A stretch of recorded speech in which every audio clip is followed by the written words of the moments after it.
আন্তর্জাতিক নার্সেস দিবস 2026 উপলক্ষে নেত্রকোনায় বর্ণাঢ্য র্যালি, আলোচনা সভা ও সাংস্কৃতিক অনুষ্ঠান অনুষ্ঠিত হয়েছে। প্রতিনিধি গোলাম কিবরিয়া জানান, মঙ্গলবার 12 মে বাংলাদেশ নার্সেস অ্যাসোসিয়েশন নেত্রকোনা জেলা শাখা ও নার্সিং ইনস্টিটিউট এই র্যালির আলোচনা সভা ও সাংস্কৃতিক অনুষ্ঠানের আয়োজন করে। আমাদের নার্স আমাদের ভবিষ্যৎ, জীবন রক্ষায় প্রয়োজন নার্সের ক্ষমতায়ন।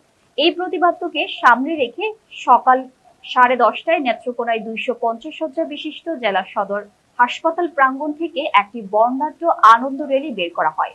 জেলা শহরের প্রধান প্রধান সড়ক প্রদক্ষিণ শেষে হাসপাতাল হলরুমে আলোচনা সভা ও কেক কাটায় মিলিত হয়।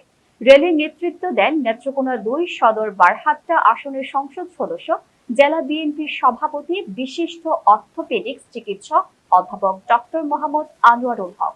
এই সময় অন্যান্যদের মধ্যে উপস্থিত ছিলেন civil surgeon doctor Mohammad Golam Maulana Naeem, Netrokona medical college এর অধ্যক্ষ ডক্টর মোহাম্মদ সাইফুল হাসান নোমান, জেলা সদর হাসপাতালের তত্ত্বাবধায়ক ডক্টর মোহাম্মদ ইকরামুল হক, আবাসিক medical officer doctor Mohammad Mazharul Amin প্রমুখ।